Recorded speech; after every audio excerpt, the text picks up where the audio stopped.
covering the Northern Bahamas. You're watching the Bahamas Tonight, Northern Edition.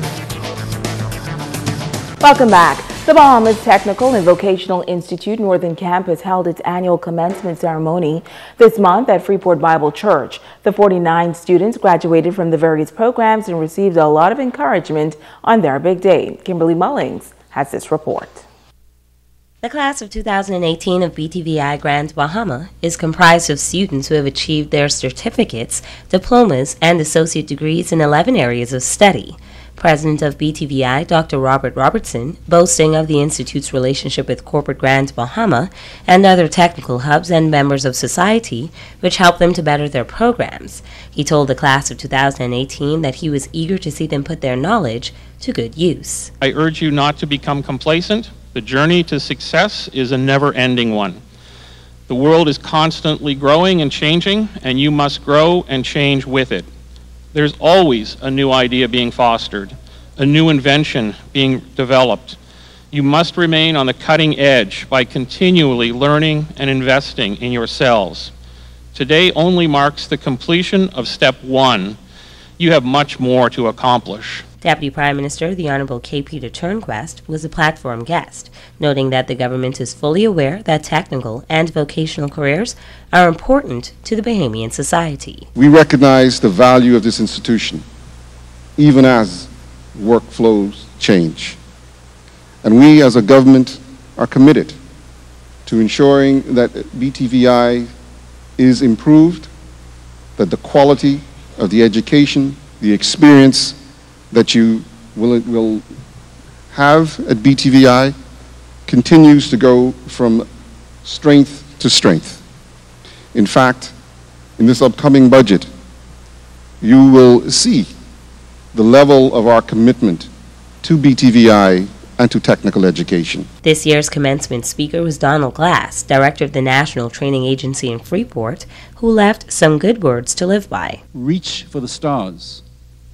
If you don't make it, you might fall in the clouds, grasp the clouds. But think of how high those clouds are. Reach high.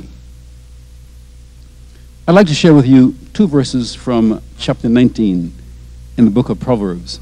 I'm not a reverend, but I feel that these quotes are very meaningful.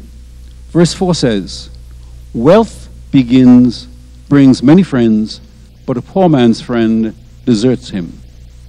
Verse 17 says, "He who is kind to the poor lends to the Lord, and he will reward him for what he has done." The Faculty Award went to Department Head of Construction Trades, Kenton Roker. The Alive Graduate Award went to Nadine Guillory, and the President's Award was given to Marilyn Bastian. Kimberly Mullings, ZNS Network News. Switching gears now, a committee gearing up to host a grand weekend for a well-known comedian and former MP David Wallace this weekend. On Friday, a meet and greet will be held at Parrots Cove, and on Saturday there will be a roast and toast gala banquet at the Grand Lucine Resort, and the weekend will climax on Sunday with a church service at the Freeport Bible Church. Committee member Deborah Pratt says that this weekend was the vision of Marvette Russell, while committee member and comedian Will Stubbs says that there will be lots of entertainment by KB and others at the banquet.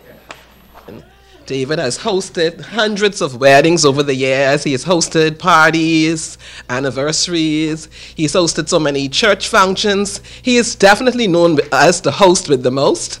And while he would have done all of these things and people would know him in that vein, he has also done a lot to help others in the community. David is a person who would prioritize your life. There are times he would come to me and say, "Will, I want to do something. I need us to do something." I say, "David, I can't because I have a family trip or I have something." David said, "Will, you can't tell me no." And therefore I have to cancel my family trip just to accommodate whatever he's doing. And you can't tell him no. He's just like that, a person with a heart of gold. Debbie also mentioned the fact that he has done so much. Yes, he has done so much for so many, for so long, for so little. You see, and the reason why, and in fact, when we first started it, it was supposed to be a surprise. The hardest thing to do in Grand Bahama or the Bahamas is to surprise David Janice Wallace. Now, part proceeds will go to the Us Too Prostate Cancer Organization. Member Percy Kemp says that donation will go a long way.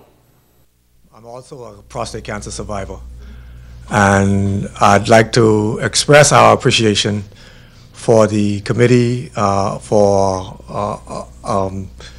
donating part of the proceeds of this event to the prostate cancer group. Many of you might not be aware, but prostate cancer is the #1 cancer killer in men, and 1 in 6 men will contract prostate cancer. And that's something we're not too familiar with, and you'd be surprised to know the amount of men amongst us that are dealing with prostate cancer and have died from prostate cancer. Now, for more information on how to purchase the tickets for the banquet or on all of the activities planned for the weekend, you can contact the committee chairperson, Marbette Russell, at 352-3667 or 477-9566. And now it is time to Ask the Doctor.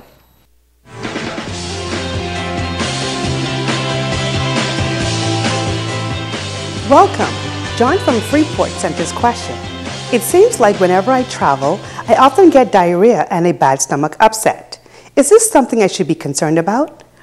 What you're describing, John, could be a condition that we refer to as traveler's diarrhea.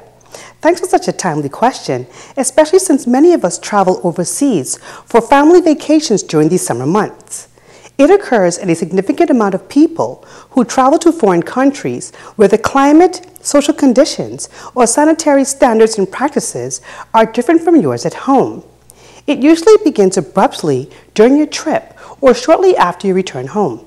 Most cases improve within 1 to 2 days without treatment and clear up completely within a week. However, you can have multiple episodes during one trip.